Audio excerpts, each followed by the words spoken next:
इसी के ऊपर हम बात करेंगे। हमें क्रिकेट कमेंटेटर आतिफ नवाज ने ज्वाइन कर लिया। अस्सलाम वालेकुम आतिफ, बहुत शुक्रिया इस्लामाबाद से आप हमें ज्वाइन कर रहे हैं। कल आप दुबई में थे, आज आप इस्लामाबाद में हैं। आप एक डिफरेंट कंट्री में आ चुके हैं, उस कंट्री में आ चुके हैं जिसके बारे में कहा जाता है कि वहाँ पर क्रिकेट जो है वो ब्लड की तरह लोग इतने पैशनेट हैं, जज्बाती हैं, उसके लिए अपना कीमती असासा बेच कर टिकट्स खरीद कर दुबई जाने की कोशिशें कर रहे थे। क्या टीम ने अपनी परफॉर्मेंस से अपने जो फैंस हैं उनका हक अदा किया है? जो जर्सी उनको मिलती है, जो किट उनको मिलती है जिसपे सितारा बना होता है, पाकिस्तान को रिप्रेजेंट कर रहे होते, क्या उन्होंने इसके साथ जस्टिस किया? अस्सलाम वालेकुम नीलम अहमद, कैसे हो दोनों? उम्मीद है अच्छे होगे। मैं उन्होंने जस्टिस किया, इसके साथ ये बहुत एक गहरा सवाल है, लेकिन जहाँ तक कि मुझे लगता है कि उन्होंने अपनी कोशिश पूरी की है।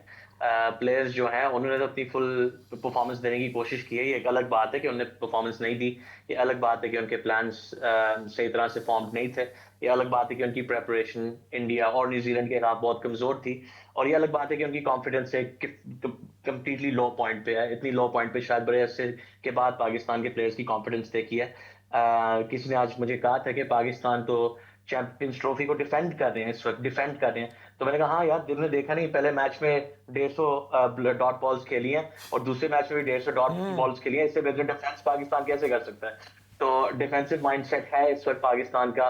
और कौम बिल्कुल, जैसे कि आप दोनों ने अपने ओपनिंग में बोला है, बिल्कुल बहुत लोग मायूस हैं पाकिस्तान की परफॉर्मेंस से। लेकिन ये याद रखना कि ये एक खेल है और खेल में हार जीत होती है। बस एक सबसे बड़े अफसोस की बात जो सबको इस वक्त फील हो रहा है, इस गेम के शुरू होने से पहले ही सबको शायद लग रहा था कि ये मैच पाकिस्तान हारेगा, इनमें इनका सीरियस चांस नहीं है भारत की टीम के खिलाफ, क्योंकि वो बहुत ज्यादा स्ट्रांग है।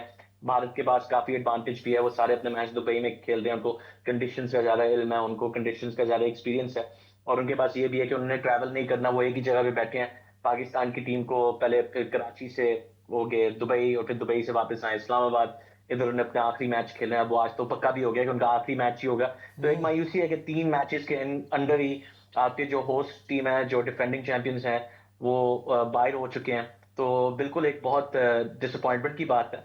लेकिन इसमें प्लेयर्स को आप उनके ऊपर एनालिसिस कर सकते हैं, उन पर तनकीद जरूर कर सकते हैं कि ये क्यों इस तरह से खेले, क्या टैक्टिक्स थी, क्या सोच थी, इसको थोड़ा एनालाइज किया जा सकता है। लेकिन प्लेयर्स को आप ब्लेम सिर्फ एक हद तक कर सकते हैं, क्योंकि जब वो जाते हैं पिच पे, पाकिस्तान की शर्ट पहनते हैं, मुझे खुद भी पता है कि वो बहुत बहुत उनके लिए एक बहुत गर्व और नाज की बात होती है कि वो अपने मुल्क को रिप्रेजेंट करते हैं, हर बार अपनी पूरी कोशिश करते हैं। और वो एक अलग बात है कि वो अच्छी परफॉर्मेंस नहीं दे पाए। यकीनन आतिफ, इसमें तो कोई शक नहीं है कि जब वो कोई भी खिलाड़ी जो है ये उसके लिए एजाज़ की बात होती है, लेकिन जब पूरी कौम ने आपसे उम्मीदें बांधी हों और ख़ासतौर पे इतना बड़ा मुकाबला और इतना बड़ा टूर्नामेंट, इतने बरसों बाद जो क्रिकेट है वो पाकिस्तान में लौट कर आई और पाकिस्तान उसमें परफॉर्म नहीं कर पाया। पहला मैच की बात हो, दूसरे मैच की बात हो, बहुत सारी तो शायद सिमिलर मिस्टेक्स भी हमने देखने को मिली, या बहुत सारे ऐसे प्लेयर्स हैं पाकिस्तान टीम में जो इन दोनों मैचेस में बिल्कुल भी परफॉर्म नहीं कर पाए। कोई एक शायद हम किसी शोबे को ब्लेम कर नहीं सकते, ख़ासतौर पर जो पाकिस्तान और इंडिया का मैच हुआ। वजह आपको क्या नज़र आती है कि मुसलसल ख़ासतौर पे अगर हम बैटिंग की बात करें, बल्कि अब तो बॉलिंग की भी बात करें, जो किसी ज़माने में पाकिस्तान की एक स्ट्रेंथ हुआ करती थी, वो भी परफॉर्म करने में हमें नाकाम नज़र आ रही है। क्या कोई एक वजह है या वजूहात है, और एक्सप्लेन की जा सकती है इस शिकस्त को किसी भी तरह? ये शिकस्त बिल्कुल आप इसको एनालाइज कर सकते हैं। आपको इस मैच शुरू होने से पहले पता था कि इंडिया बहुत हैवी फेवरेट्स हैं। इंडिया हैवी फेवरेट्स इसलिए हैं क्योंकि 2017 से लेके अब तक 2017 से लेके अब तक पाकिस्तान ने इंडिया को वनडे इंटरनेशनल में शिकस्त नहीं दी। यानी कि उस पीरियड में तकरीबन 6 मैच टीमों ने खेले हैं, उसमें 6 के 6 इंडिया ने जीते हैं। बल्कि 2011 से लेके अब तक पाकिस्तान ने सिर्फ 2 मैच भारत को वनडे इंटरनेशनल्स में हराए हैं। ये आपको एक नजर आ रहा है ट्रेंड है। आप ये नहीं कह सकते कि एक वन ऑफ परफॉर्मेंस है, ये नहीं कह सकते कि ये एक ही बार हारे हैं। ये एक ट्रेंड चल रहा है कि इंडिया की टीम अपनी स्ट्रेंथ बनाई जा रही है, अपनी टैक्टिक्स, अपनी बेंच स्ट्रेंथ, अपनी अपने प्लेयर्स को ऐसे लेवल पे लेके आ रही है कि हर प्लेयर एक जो तैयार है, खड़ा है। अभी दुबई में जब हम कल थे तो देखा था कि उनके मुख्तलिफ प्लेयर्स मौजूद थे, मैच देख रहे थे, अपनी टीम को सपोर्ट कर रहे थे, अपनी टीम को चेयर ऑन करी जा रहे थे। पाकिस्तान के पास इस वक्त ये सहूलत नहीं है। पहले साइम अयूब टूर्नामेंट से पहले इंजर्ड हुआ, फखर जमान वापस आया, बाबर आजम को एक नया रोल दिया गया कि आपने बैटिंग की ओपनिंग करनी है। वो उन्होंने कोशिश की है, वो कोशिश उनकी पूरी नहीं हो पाई। एक डिफरेंट स्किल होती है, एक डिफरेंट आर्ट होता है बैटिंग ओपनिंग करना। फिर वो जब फखर जमान इंजर हुए तो उनकी जगह पे इमामुल हक को लेके आए, जो एक बिल्कुल अलग किस्म के खिलाड़ी हैं, वो भी एक अच्छे खिलाड़ी हैं। और कोई कह भी सकता है कि शायद दुबई की कंडीशंस उनको सूट करती है, क्योंकि दुबई की पिच पे आप 350 360 रन स्कोर नहीं कर सकते, या अनलाइकली होता है। उस पिच पे आपने 280 290 के करीब अगर आप स्कोर करें तो एक अच्छा टारगेट होता है। पाकिस्तान ये नहीं कर पाए। उनको मुख्तलिफ बहुत बड़ी बड़ी वीकनेसेस सामने आ रही हैं। पाकिस्तान की टीम की सबसे बड़ी वीकनेस इस वक्त उनकी बैटिंग के अंदर नजर आती है कि वो स्ट्राइक रोटेट नहीं कर पा रहे। अगर आप इंडिया को देखें, उन्होंने पाकिस्तान के हवाले से बहुत कम डॉट बॉल्स खेली हैं। अगर आप न्यूजीलैंड को देखें, उन्होंने बहुत कम डॉट बॉल्स देखी हैं। ऑस्ट्रेलिया इंग्लैंड, चलो वो लाहौर में खेल रहे थे, वो है ही बैटिंग पिच, लेकिन फिर भी उन्होंने एक तरीका ढूंढा कि जब बॉलर आपके ऊपर भारी होने की कोशिश कर रहा है, जब बॉलर आपको खींच रहा है, जब बॉलर आपको टफ टाइम दे रहा है, उन मोमेंट्स में आप ब्लॉक नहीं करे जा रहे, आप गैप्स ढूंढ रहे हैं, आप स्ट्राइक रोटेट कर रहे हैं। आपके पास मुख्तलिफ शॉट्स हैं, आपके पास प्लान बी है, प्लान सी है, प्लान डी है कि अगर ये नहीं हुआ तो ये ट्राई करोगे, ये नहीं हुआ तो ये ट्राई करेगा। लेकिन ये जो मुख्तलिफ डॉट बॉल्स की जो एक फौज उन्होंने खड़ी कर दी थी पाकिस्तान ने, इससे एक बहुत ज्यादा फ्रस्ट्रेशन पैदा हो रही थी। पाकिस्तान फैंस, जर्नलिस्ट, कमेंटेटर्स सबने सुना दिया कि ये क्या हो रहा है यार, आप इतना ब्लॉक नहीं कर सकते। ये वनडे इंटरनेशनल, आपने स्ट्राइक रोटेट करनी है, जितनी डॉट्स खेलेंगे उतना अपने ऊपर आप प्रेशर लेके आएंगे, और प्रेशर में आपको एक रिलीज शॉट खेलना पड़ता है, उस रिलीज शॉट में आपका आउट होना जायज है। अब आप देखें दोनों मैचों में पाकिस्तान का क्या हाल हुआ है बैट के साथ। अभी इंडिया के साथ भी पूरे ओवर्स नहीं खेल पाए, they were bound out before the 50 overs. ये एक अनएक्सेप्टेबल चीज है मॉडर्न क्रिकेट में, खास करके कि आपके सामने जो टीम है उनके पास उनके फ्रंटलाइन बॉलर नहीं है। जसप्रीत बुमराह भी नहीं खेल रहे थे उस गेम में इंडिया के लिए। हालांकि वो मौजूद थे दुबई में, वो आए थे, उन्होंने 4 अवार्ड्स कलेक्ट किए थे आईसीसी की तरफ से, उनको मैंने देखा था। लेकिन इंडिया के पास इतना बेंच स्ट्रेंथ है कि एक प्लेयर को बिठाना पड़ता है तो दूसरा वाला तैयार है आगे परफॉर्मेंस देने के लिए। ये लग्जरी इस वक्त पाकिस्तान के पास है नहीं। ये दो एक चीजें हैं जिनके ऊपर पाकिस्तान को सख्त काम करना है। लेकिन अगर हम इस लिस्ट को पूरा करेंगे तो एक बहुत लंबी लिस्ट है कि पाकिस्तान को क्या क्या करना है। नंबर 1 चीज तो यही है कि थोड़ी स्ट्राइक रोटेट करनी जरूरी है। नहीं, स्ट्राइक रोटेट तो वो शायद किसी ना किसी पॉइंट पे कर ही लें। हो सकता है कोई दूसरी टीम से मैच हो, जिम्बाब्वे से मैच हो, नेपाल से मैच हो, तो वहाँ पे स्ट्राइक रोटेट हो जाती है, वहाँ पे करनी आ जाती है। दैट मीन्स कि यहाँ पे जो सबसे ज़्यादा कमी दिखाई दे रही थी वो कॉन्फिडेंस की कमी दिखाई दे रही थी। ऐसा लग रहा था कि बाबर आजम, मोहम्मद रिजवान, शाहीन आफरीदी, ये शायद आज इनका पहला दिन है क्रिकेट की दुनिया में, और जो इंडिया के प्लेयर्स हैं ये चैंपियंस हैं ऑलरेडी, और पाकिस्तान की टीम ऐसे जैसे कोई वाइल्ड कार्ड एंट्री से इस टूर्नामेंट में, इस इवेंट में दाखिल हो गई है। कॉन्फिडेंस का क्या करना है, वो तो किसी ने नहीं आपसे छीना था। कॉन्फिडेंस की बात है, कुछ लोग अबरार अहमद के जो उन्होंने सेलिब्रेट किया उसके ऊपर तनकीद कर रहे हैं, लेकिन वो उनका कॉन्फिडेंस था। एक विकेट ली, 10 के 10 ओवर्स वो ऐसे कर रहे थे कि उनको विकेट मिल जाए किसी तरह। वो कॉन्फिडेंस मोहम्मद रिजवान से किसने छीन लिया था, वो नसीम शाह से किसने छीन लिया है, वो हारिस रऊफ से किसने छीन लिया, वो शाहीन आफरीदी को क्या हो गया कि जब पता ही चल गया था मार रहे हैं, आखिरी ओवर जब करा रहे थे, हर बॉल वो वाइड कराने की कोशिश कर रहे थे। उस वक्त विकेट मिलना ना मिलना, कुछ भी होना, कम से कम अपनी लाइन और लेंथ तो वो सीधी रख सकते थे। कॉन्फिडेंस कौन वापस लेके आएगा इस टीम में? कॉन्फिडेंस वापस आती है जब आपके पास एक अच्छा इंफ्रास्ट्रक्चर होता है, जो इस वक्त पाकिस्तान के पास नहीं है। ये जो प्लेयर्स जिन सब की आपने पहले बात की है, इन सब ने इंडिया के खिलाफ भी बहुत शानदार परफॉर्मेंसेस पहले दे चुके हैं। ये सिर्फ 2 साल, बल्कि सॉरी 3 साल की बात है, जब उन्होंने 2020 के वर्ल्ड कप में, T20 के वर्ल्ड कप में इंडिया को हराया था, उनको शिकस्त दी थी, 10 विकेटों से शिकस्त दी थी। उसमें शाहीन अफरीदी की बॉलिंग लाजवाब थी, उसमें बाबर आजम और मोहम्मद रिजवान ने ऐसी शानदार बैटिंग की थी कि किसी दूसरे को मौका नहीं मिला। आज दिन तक पाकिस्तान फैंस याद करते हैं 152 फॉर नो लॉस। ये शर्ट मैंने मुख्तलिफ लोगों को दुबई में शर्ट के साथ देखा था। लेकिन प्रॉब्लम यह है कि ये एक डिस्टेंट मेमोरी हुई जा रही है। अब पाकिस्तान की टीम के साथ कुछ सर्कमस्टेंशियल मसले जरूर थे, लेकिन आपको अपनी मैनेजमेंट की तरफ देखना है और देखना है कि क्यों आपके प्लेयर्स में कॉन्फिडेंस नहीं है। आपके पास दुनिया के बेस्ट प्लेयर्स में कुछ प्लेयर्स हैं। बाबर आजम ने कुछ झलकें आपको कल दिखाई थी, कुछ फ्लैशेस दिखाए थे अपनी स्किल की। उन्हें बहुत खूबसूरत शॉट्स खेले थे, थोड़ी कॉन्फिडेंस के साथ बड़े अरसे के बाद खेलना शुरू किया था। He got a good ball, एक लेंथ पे बॉल डिविएट की गई, हार्दिक पांड्या ने बहुत अच्छी बॉलिंग की, उनकी तैयारी है, वो भी एक वर्ल्ड क्लास प्लेयर है, उन्होंने बाबर आजम को आउट किया। रिजवान की कॉन्फिडेंस में कमी नजर आ रही थी, लेकिन उन्होंने एक प्लान बनाया था कि हम गेम को डीप लेके जाएंगे। अब उन दोनों की विकेटें गिरी, जब साउथ शकील की और रिजवान की, उसके बाद बाकी बैटर्स नहीं, कैपिटलाइज नहीं लेकिन कर पाए। प्रॉब्लम तो यही इंडिया है ने ना भी कि शानदार विकेट्स बॉलिंग गिर दी थी। नहीं रही थी, विकेट्स वो दे रहे थे। रिजवान ने भी जब पहले इतना सुकून से खेल रहे थे, फिर अचानक ऐसा क्या हुआ कि गलत शॉट खेली, सलमान आगा, सऊद शकील, विकेट्स गिरी नहीं है, उनको विकेट्स पेस दी हैं, गिफ्ट उनको की हैं। पेस बनानी होती है ना।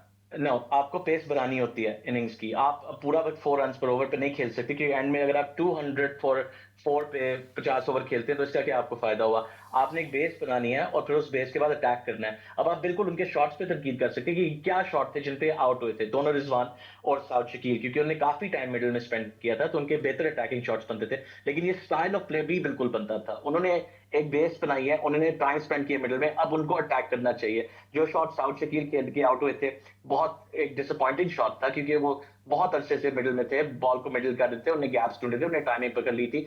इंडिया के बॉलर्स ने बहुत अच्छा प्रेशर रखा, उन्होंने इनको फ्री सिंगल्स अलाउ नहीं किए, उनके ऊपर एक मल्टीपल लाइन रखी थी, बहुत ज्यादा वेरिएशंस डाल रहे थे। और उनके बॉलर्स, खास करके उनके स्पिनर्स, कुलदीप यादव ने बहुत खूबसूरत बॉलिंग कराई थी। शायद उनकी बॉलिंग पे इतनी लोग फोकस नहीं करेंगे, लेकिन उस कंडीशंस में, जिस फेज में उन्होंने बॉलिंग दिया, वो बहुत एक जरूरी फेज था गेम का, उन्होंने बहुत अच्छी बॉलिंग दी थी। तो पाकिस्तान के प्लेयर्स बहुत बेहतर इसमें परफॉर्म कर सकते हैं, मैं आपसे बिल्कुल ये इस बात पे डिसएग्री नहीं करूंगा। लेकिन जो उन्होंने उस वक्त टैक्टिक अडॉप्ट की थी, वो बिल्कुल सही थी। आपने उस वक्त अग्रेसिव ही खेलना है, क्योंकि आपने 270 280 तक पहुंचना है। अब उनकी शॉट सिलेक्शन पे आप बिल्कुल तनकीद कर सकते हैं, जिस तरीके से उनकी शॉट्स में वो कॉन्फिडेंस लैकिंग थी अटैकिंग क्रिकेट में, ये इस चीज पे आप बिल्कुल तनकीद कर सकते हैं। मैं पूरी जिंदगी से रिजवान को देख रहा हूँ, वो छिक्का ओवर कॉर्नर जो मारता है, वो कहाँ गया यार, वो कॉन्फिडेंस कहाँ पे गया जिससे वो ये शॉट खेलते थे। अब आपको इतना ज्यादा आपके जहनी तौर पे प्रेशर आ रहा है, शायद आपकी आवाम से, आपके जर्नलिस्ट से, आपकी मैनेजमेंट से, आपकी कोचेस से, किससे, कहां से प्रेशर आ रहा है, जिसको हटाना बहुत जरूरी है। क्योंकि जो ये प्लेयर्स परफॉर्म कर रहे हैं, इससे कई ज्यादा इनकी कैपेबिलिटी है, और हमें ये नहीं नहीं, पता है क्योंकि प्लीज हमने देखा है। आप ये इनको आप कोई भी लिबर्टी ना दें कि ये सोशल मीडिया से प्रेशर आ रहा था या जर्नलिस्ट से प्रेशर आ रहा था। पूरी हर टीम पे जर्नलिस्ट और इंडिया पे कम प्रेशर होता है। जिस जिस तरह के वहाँ पे तज्जिए हो जाते हैं, जिस तरह से लोग घरों के बाहर जमा हो जाते हैं, तो ये पहले हमेशा जर्नलिस्ट भी अहमद उनके उनको भी ब्लेम किया जा सकता है जब वो कैंपेन चलाते हैं कैप्टनसी के हवाले से। लेकिन इस बार हम कोई ब्लेम लेने के लिए तैयार नीलम ने यकीनन ये तो हम बिल्कुल जैसे आतिफ भी कह रहे हैं, और बहुत सारी चीज़ें हो तो सकती हैं, लेकिन बहरहाल वो कोई जैसे हमने कहा था ना आगाज़ में कि वो पहला मैच नहीं खेल रहे थे, वो कोई डोमेस्टिक क्रिकेट नहीं खेल रहे थे, वो PSL का मैच नहीं था, वो एक उनको मालूम था इन तमाम प्लेयर्स को। लेकिन उसके बावजूद जैसे आतिफ आपने कहा कि वो ठीक है, एक जो रोकना था जब तक तब तक तो ठीक रहे, उन्होंने रोक भी लिया, एक बेस बना दी। अब जब आखिरी ओवर्स करीब आ रहे थे, जिस वक्त थोड़ी सी हार्ड हिटिंग की ज़रूरत थी, उसमें अब वो शॉट सिलेक्शन जारी बात है वो गलत हुई, तो इसकी वजह से वो आउट हो गए। और वो जो तमाम फिर हमने देखा कि जिस तरह से लाइन लगती चली गई। अच्छा आतिफ, बहुत सारी चीज़ें हमने डिस्कस कर ली हैं, अब इसके बाद आगे क्या होगा? और शायद हर सीरीज़ के बाद, ख़ासतौर पर पिछले कोई 3-4 साल से तो ऐसा ही देखने में आ रहा है कि रवायती तौर पे कहा जाता है, हमने देखा एक बड़ा बयान जो है चेयरमैन PCB का, इससे पहले भी वो ख़बरों में आया कि जी हम सर्जरी करेंगे। तो क्या वो सर्जरी नाकाम हो गई थी, अब एक मरतबा फिर किसी सर्जरी की ज़रूरत पड़ेगी? और आगे अब जब सीरीज़ ख़त्म होगी तो कोई बैठ के सीरियसली देखा जाएगा कि टीम में आखिर मसला है क्या? कि अगर हम ये मान भी लें कि इंडिविजुअल परफॉर्मेंसेस तो बहुत अच्छी हैं, लेकिन जब बड़ा मैच आता है तो कॉन्फिडेंस जो है वो ख़त्म हो जाता है, चाहे वो मीडिया की तनकीद की वजह से ही हो। तो आप कोई डोमेस्टिक तो नहीं खेल रहे ना कि आपका कॉन्फिडेंस इतना ही नहीं है कि आप जो है बिल्कुल आप एक बड़े मैच में उस तनकीद की वजह से अपनी परफॉर्मेंस ही ना दिखा पाएँ। हाँ, नहीं, प्रेशर आपको आपको अडॉप्ट करना है कि आप प्रेशर मैनेज कर सकें, एक बहुत जरूरी चीज है। अब ये जो सर्जरीज की बात है, ये जो एक तो यार ये बातें करते हैं जो चेयरमैन वगैरह होते हैं, इनको सबसे पहले मेरी सोच है, इनको जरा साइड पे हो जाना चाहिए। आप अगर चेयरमैन पीसी में हैं, आप कभी नजर नहीं आने चाहिए। आप सिर्फ मीटिंग्स करें, आप ऑर्गेनाइजेशन करें, आप इंफ्रास्ट्रक्चर बनाएं, आप वुमेन्स क्रिकेट को बनाएं, अंडर 19 क्रिकेट को बनाएं, एक ऐसा इंफ्रास्ट्रक्चर बनाएं जहां से हमारा टैलेंट आता जाए। आपको बयान देने की जरूरत नहीं है। आपके पास कैप्टन है, आपके पास मीडिया मैनेजर है, आपके पास कोच है, आपके पास सब कुछ है। उनको करने दो अपना काम, आप अपना काम करो। आपका काम ये काम नहीं है कि हम सर्जरी करेंगे, हम ये करेंगे, लोगों को साउंड बाइट्स दो जो फिर बार बार प्लेयर्स को ताने दिए जाए इस चीज से। बिल्कुल, मैं इस बात को नहीं कहता कि प्लेयर्स को ताने नहीं मिलने चाहिए, क्योंकि हर दुनिया में मिलते हैं। ठीक है, ये तो हर हर दुनिया के हर मुल्क में प्लेयर्स को सुनाया जाता है, ये सिर्फ पाकिस्तान के ऊपर नहीं है। लेकिन जो रिएक्शन उनकी मैनेजमेंट देती है, जो वो प्रेशर वो लेते हैं मीडिया से खास करके, ये चीज को उनको मैनेज बेहतर करना है, क्योंकि वो अपने प्लेयर्स को हैंग आउट ट्राई कर देते हैं। ये एक तरीका नहीं होता अपने प्लेयर में कॉन्फिडेंस डालने का। आपको इस वक्त अपने प्लेयर से पूछना है कि व्हाट डू यू नीड, क्या किस चीज की तुम्हें जरूरत है कि तुम अपनी बेहतरीन परफॉर्मेंस सामने लेके आओ। क्योंकि 9 दिन पहले तुमने साउथ अफ्रीका के साथ एक वर्ल्ड रिकॉर्ड चेस कायम किया, 9 दिन गुजरे हैं इस बात को, और अब तुम लग रही तुम एक कंप्लीटली अलग टीम हो। वो टीम लग ही नहीं रही जिसने अभी साउथ अफ्रीका के साथ अपना हाईएस्ट वनडे इंटरनेशनल चेस मुकम्मल किया था। क्यों? इसमें क्या हुआ है? तुम्हें किस चीज का मसला हो रहा है, ये उनको पूछना है। जो मुख्तलिफ रोल्स डिफरेंट प्लेयर्स को दिए गए हैं, आपको मानना है कि आपकी स्ट्रैटेजी गलत इख्तियार की गई है। जो भी आपने इख्तियार किया, आपको अपनी स्ट्रैटेजी को रीथिंक करना है, और आपको ये भी सोचना है कि मेरी ABC स्ट्रैटेजी क्या है, इंडिया के साथ क्या है, न्यूजीलैंड के साथ क्या है, बांग्लादेश के साथ क्या है। क्योंकि डिफरेंट मुल्क के साथ आपको डिफरेंट स्ट्रैटेजी बनानी पड़ती है। आप रिएक्टिव नहीं हो सकते, आपको एक प्रोएक्टिव अप्रोच लेना पड़ता है to be successful in modern cricket. अब पाकिस्तान आगे क्या होगा, आगे पता नहीं, कुछ नहीं होगा। आई थिंक एक दो लोगों को बदला जाएगा, पर्सनल शायद थोड़ा सा चेंज होगा, और फिर यही चलता जाएगा, ये सिलसिला चलता जाएगा। पाकिस्तान क्योंकि आपको इस बार हर 5-10 मिनट पहले में कुछ होता था तो बड़ा आसान था कि कैप्टन डिबेट स्टार्ट कर दो कि कैप्टनसी अच्छी नहीं है, शाहीन और बाबर की लड़ाई कराते रहो, फिर रिजवान के बारे में खबरें चलवाते रहो। अब वो कैप्टनसी का तो मसला नहीं है, अब तो खुल के टीम सिलेक्शन पे ही सामने आ गई है। और ये जो चेयरमैन को मीडिया पे आने का बहुत शौक है, ये बातें सारी अब सामने आना शुरू हो गई हैं। तो अब कैप्टन चेंज करने से तो नहीं होगा, अब तो खुद ही किसी को आगे बढ़कर अपने ब्लेम लेना पड़ेगा और रिजाइन करना पड़ेगा। और आकिब जावेद, आपको लगता है कि वो अहल थे पाकिस्तानी टीम की कोचिंग के? अब ये कुछ कह नहीं सकते, उन्होंने बहुत एक छोटा टेन्योर अभी तक दिया है। तो मेरी सोच होगी कि पाकिस्तान ने कभी किसी कोच को सही तरह से मौका दिया ही नहीं है एक अपना सेटअप इस्टेब्लिश करने का। अगर आपको पता है कि आपको 5-6 गेमों में निकाला दिया जाएगा, आप कितनी कॉन्फिडेंस के साथ अपनी टीम बना सकते हैं, किस तरह से कोई स्ट्रैटेजी इंप्लीमेंट कर सकते हैं। अगर आपको कोई पता है कि आपने 6 महीने का आपके पास कॉन्ट्रैक्ट है, आपने इस टूर्नामेंट से लेके इस सीरीज तक ये टीम आपकी है, आपने जो भी करना है आप करें, हम आपके पीछे आपको पूरी सपोर्ट देंगे। लेकिन ये सिस्टम नहीं है पाकिस्तान में। वो कहते हैं कि अभी तुम आए हो, अभी परफॉर्मेंस तो अभी नहीं दोगे तो अगले मैच पे टाटा बाय बाय। अगर आप इस तरह टाटा बाय बाय लोग ही करवाते जाएंगे तो कौन आपको सेटल होकर परफॉर्मेंस देगा? और इससे एक बड़ी बात, कौन आके इस टीम को कोच करना चाहेगा? कौन आके ये रोल अदा करना चाहेगा जिसमें ना आपको ग्लोरी है, ना आपके पास कोई सिक्योरिटी है, ना आपके पास कोई कोई है, कोई आपको कोई मिलेगा, कोई प्राइज मिलेगा, कोई भी आपको फाइनेंशियल सपोर्ट, कुछ भी। लाइक ये एक बहुत अनडिजायरेबल चीज बनी जा रही है पाकिस्तान में कोचिंग की पोजीशन। और ये अब मैनेजमेंट को ही इस चीज का ब्लेम लेना पड़ेगा।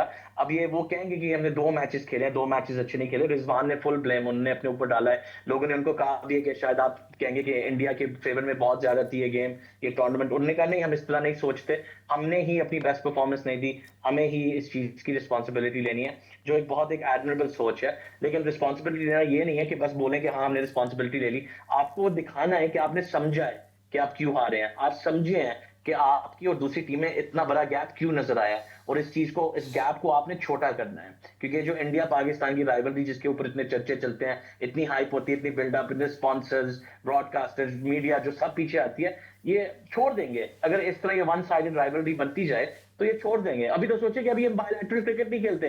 अगर हर साल पाकिस्तान इंडिया की टेस्ट सीरीज हो रही होती तो उन रिकॉर्डों का क्या हो रहा होता है इस वक्त? ये भी एक सोचने की बात। ठीक है। बिल्कुल। बिल्कुल। अब इस टीम से फ़िलहाल तो पाकिस्तानी क्रिकेट फैंस में बहुत मायूसी है, और वो यही कह रहे हैं कि उनको कोई एक्सपेक्टेशंस नहीं है। बहुत सारे लोग वैसे भी बहुत सारे लोग इस बारे में बात कर भी रहे हैं कि जो पाकिस्तान की अब जनरेशन आ रही है, वो जब इस तरह के मैचेस देख रही है तो नेक्स्ट टाइम जैसे वो पहले प्लान्स बनते थे कि मिलके बैठ के मैचेस देखेंगे, ये करेंगे, वो करेंगे, और वो इंटरेस्ट भी ख़त्म होता जा रहा है, क्योंकि आपकी अगर एक फाइटिंग स्पिरिट भी दिखाई नहीं देगी और तुक्के से कभी आप ज़िंदगी में एक मैच जीत जाएंगे, तो इसके लिए लोग आपको अपना वक्त, अपने फ्री टाइम, अपने संडेज नहीं देने वाले। फिर आईसीसी इसको बनाए जैसे बनाए, इसीलिए फिर स्टेडियम्स में पाकिस्तानी जो क्रिकेट शायकीन है उनकी वैसे तादाद नीलम भी। वैसे वैसे नीलम अभी भी फैंस को इकट्ठे होके ही देखना चाहिए, क्योंकि एक बुरे वक्त में सिर्फ आपका दोस्त आपका साथ दे सकता है। ये अब इतना बुरा वक्त हो गया कि उसके बाद इंसान का दिल चाहता है कि जो साथ इंसान बैठा हुआ है ना, उसी को कुछ कर दे, उससे लड़ाई हो जाती है क्योंकि इतनी बुरी परफॉर्मेंस होती है, इतनी डीमोरलाइजिंग इनकी परफॉर्मेंसेज अच्छा नीलम, आतिफ से इजाज़त लेने से पहले एक और मैं सवाल, ठीक है अब जो मैच हो गया उसको हम वापस तो नहीं लेके आ सकते, आतिफ इसके अलावा कुछ बताइए वहाँ पे इन्वायरमेंट जो है कैसा है? हमने देखा कि जैसे शायकीन हैं वो बड़ी तादाद में दीगर मैचेस देखने भी आए, तो आपको लगता है यही स्पिरिट रहेगा? इंतज़ामात कैसे किए गए हैं, और जो ख़ासतौर पर गैर मुल्की टीम्स आई हैं वो इंजॉय कर रही हैं पाकिस्तान की मेहमान नवाजी को भी? बिल्कुल, हर तरफ से पाकिस्तान की हॉस्पिटैलिटी, उनकी मेहमान नवाज़ी को बहुत बहुत ज़्यादा सेलिब्रेट किया जा रहा है। पाकिस्तान में ने बहुत एक अच्छे तरीके से, और मैं देख भी रहा हूँ, उनकी ऑर्गेनाइज़ेशन बहुत अच्छी है। जिस तरीके से टीमों का ख़्याल रखा जा रहा है, उनकी सपोर्ट स्टाफ, जो मीडिया जो ट्रैवल कर रही है, जो ब्रॉडकास्टर्स जो ट्रैवल कर रही हैं, उन सब का बहुत ख़्याल रखा जा रहा है। और अभी मैं दुबई में होके आया, तो आपको इतना बता सकता हूँ कि पाकिस्तान का काम इस वक़्त यूनाइटेड अरब एमिरेट्स के काम से बहुत बेहतर है और बहुत ज़्यादा पसंद किया जा रहा है। ये आपको अटेंडेंसेस में भी नज़र आएगा। लाहौर में एक न्यूट्रल टीम्स का मैच हुआ है, इंग्लैंड और इंग्लैंड और ऑस्ट्रेलिया का मैच हुआ है, सॉरी, और उस मैच की अभी तक सबसे बड़ी अटेंडेंस रही है चैंपियंस ट्रॉफी में। तकरीबन सोल्ड आउट था गद्दाफी स्टेडियम। एक बहुत खूबसूरत चीज देखने को मिली है कि इतने ज्यादा फैंस आए, उन्होंने मैच भी बहुत शानदार देखा। 700 रन उन्होंने देखे स्कोर होते हुए। फैंस बहुत एक्साइटेड है। आज कम फैंस आए हैं, शायद न्यूजीलैंड और बांग्लादेश की के मैच की थोड़ी पुल कम थी, लेकिन अभी आगे बहुत बड़े बड़े मैच आने को है। ऑस्ट्रेलिया और साउथ अफ्रीका का मैच एक होना है, वो भी बहुत ही खूबसूरत मैच होगा। अब मैं बहुत दिलचस्पी से देखूंगा कि पाकिस्तान के आखिरी मैच में जो बांग्लादेश के साथ है, रावलपिंडी क्रिकेट स्टेडियम में होगा, उधर मैं भी मौजूद होऊंगा। तो मैं देखना चाहता हूँ कि कितने फैंस आते हैं और कितने फैंस गुस्से में छोड़ देते हैं, क्योंकि मैंने पूरी जिंदगी सुना है कि मैं कभी इन लोगों को देखूंगा ही नहीं, भूल जाओ इनको, ये मेरे लिए खत्म हो गए हैं, कभी नहीं मैंने फिर से मैच देखना। और फिर झंडे लेके दिल दिल पाकिस्तान करते हुए नजर आते हैं अगले मैच में। तो नहीं, उम्मीद है बांग्लादेश को तो कि ये देखने आएंगे इसी ना, तरह कायम रहेगा। बांग्लादेश को बांग्लादेश, सपोर्ट करने आएंगे। बिल्कुल बिल्कुल आना भी चाहिए। बिल्कुल। और पाकिस्तान का तो जो होना था वो हो गया, बांग्लादेश की मॉरल सपोर्ट के लिए आएंगे कि और आप अल्लाह आए। करे मैच वो हो जाए, क्योंकि बारिश की भी पेशन गोई की गई है, लेकिन बहरहाल हम जी, जी। जानते हैं कि फैंस जो हैं वो फिर भी मैदान का रुख करते हैं, मैच हो या ना हो। और इस मैच में कितने लोग होंगे ये यकीनन एक अहम सवाल भी है। बिल्कुल। लेकिन अब ये एक उसूल बना लेना चाहिए कि बगैर मेहनत के फैंस को भी बेलॉस मोहब्बत नहीं देनी चाहिए इस टीम को। आप अच्छा परफॉर्म करें, आप डिलीवर करें, उसके बाद फैंस भी आपसे मोहब्बत करेंगे। ये गिव एंड टेक होना चाहिए, ये सिर्फ टेक नहीं होना चाहिए। बहुत शुक्रिया आपने ज्वाइन किया।